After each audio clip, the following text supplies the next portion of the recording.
بچوں کو ایسی تعلیم دو جب تک کہ بچہ قرآن کریم نہ سیکھ لے، قرآن کریم اس کو پڑھنا نہ آ جائے، اس وقت تک کسی اور کام میں اس کو مت ڈالو۔ ہمارے ہاں الحمدللہ مسلمانوں کی تاریخ یہ ہے کہ سب سے پہلی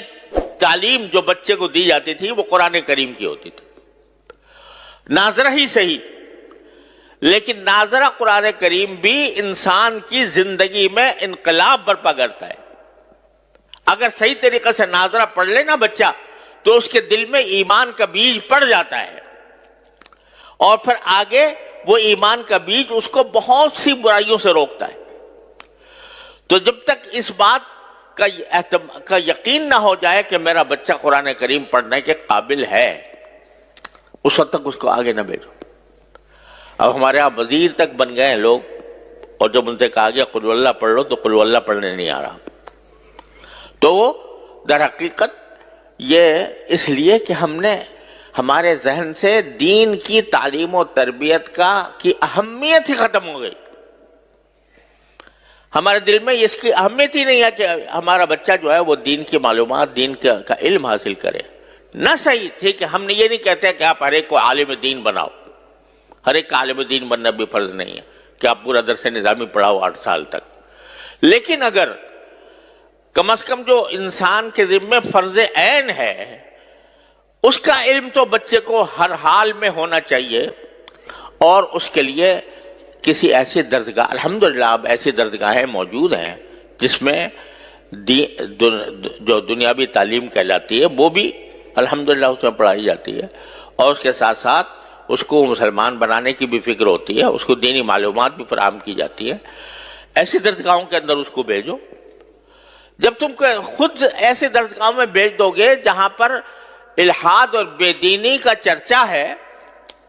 تو پھر وہ اس کی ذمہ داری تمہارے اوپر عائد ہوتی ہے کہ تم نے ایسی جگہ بھیجا کیوں۔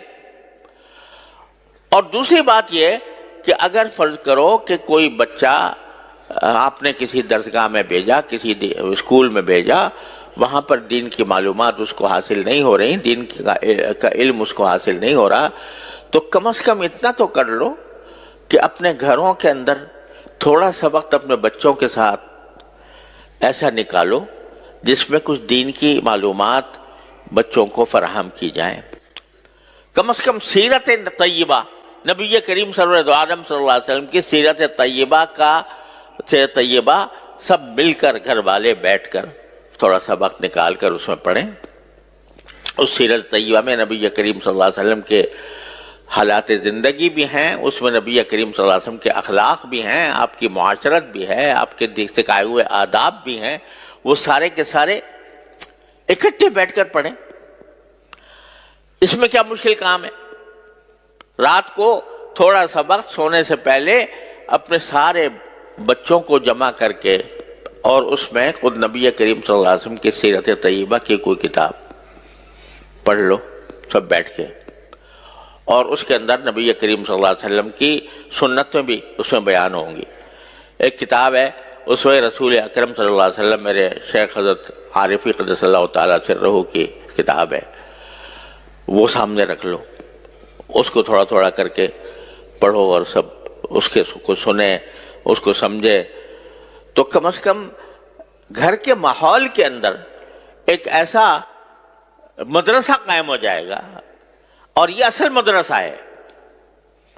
نبی کریم صلی اللہ علیہ وسلم کے عہد مبارک میں کوئی باقاعدہ مدرسہ نہیں ہوتا تھا، صفہ تھا جس میں صحابہ کرام مختلف علاقوں سے آ کے تھوڑے سے پڑھ گئے تھے، وہ انہوں نے تو اپنے آپ کو خاص کر لیا تھا اس کے لیے، لیکن ہر صحابی کا اپنا گھر خود مدرسہ تھا دین کا۔ ہر صحابی کے گھر میں تذکرے نبی کریم صلی اللہ علیہ وسلم کی سنت کے ہوتے تھے، آپ کی سیرت کے ہوتے تھے، اس کے نتیجے میں جو اولاد پیدا ہو رہی تھی وہ اولاد بھی سیرت و سنت کے سانچے میں ڈلی ہوئی تھی۔ اس میں کیا مشکل کام ہے؟ میں کہتا ہوں 15 منٹ نکال لو، صرف 15 منٹ روزانہ،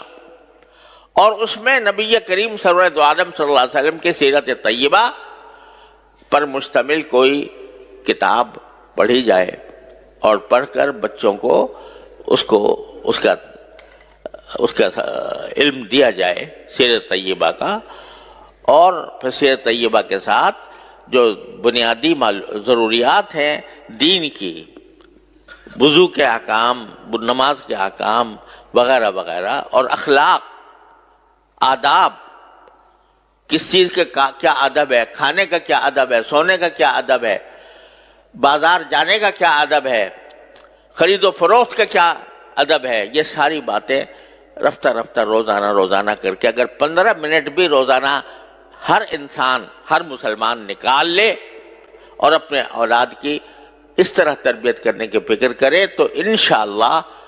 اللہ تعالیٰ کی رحمت سے انقلاب آ جائے گا۔ لیکن چونکہ فکر نہیں تو اس کی وجہ سے یہ چھوٹا سا کام بھی نہیں ہو پا رہا، اور قرآن اسی کی طرف متوجہ کر رہا ہے کہ تم ساری دنیا کے اوپر تنقید کرتے ہو کہ فلاں جگہ یہ ہو رہا ہے، فلاں جگہ یہ ہو رہا ہے، سیاسی ماحول کے اندر بے چینی ہے، اضطراب ہے، انتشار ہے، لڑائیاں ہیں، جھگڑے ہیں، تنازعات ہیں، ان سب کی شکایت تو کرتے ہو، لیکن خود اپنی طرف متوجہ ہو کر نہیں دیکھتے کہ تمہارے ہاں کیا کمی ہے۔ اگر تم فرض کرو کہ مکمل طور پر اسلامی احکام پر عمل کر رہے ہو لیکن تمہاری اولاد اور تمہارے گھر والے دوسری طرف جا رہے ہیں، اس کی ذمہ داری بھی تمہارے اوپر عائد ہوتی ہے، اپنی فکر کرو۔ اور اس کا ایک آسان راستہ میں آپ حضرات کی خدمت میں عرض کر رہا ہوں کہ 15 منٹ نکال لو روزانہ رات کو، اور اپنے گھر والوں کو جمع کر کے اس میں سیرت طیبہ اور احکام شریعت کی کتاب حضرت حکیم محمد مولانا تھانوی رحمۃ اللہ علیہ کی حیات المسلمین ہے مثلا، وہ پڑھ کے، بہت آسان کتاب ہے، آسانی کے ساتھ پڑھی جا سکتی ہے، وہ پڑھ کے سب کے سامنے پڑھی جائے تو انشاءاللہ اس سے ایک ماحول پیدا ہوگا اور اصلاح کی طرف ایک پیش قدمی ہوگی۔ اللہ تبارک و تعالیٰ اپنے فضل و کرم سے ہم سب کو اس کی توفیق عطا فرمائے۔ وآخر دعوانا الحمدللہ رب العالمین۔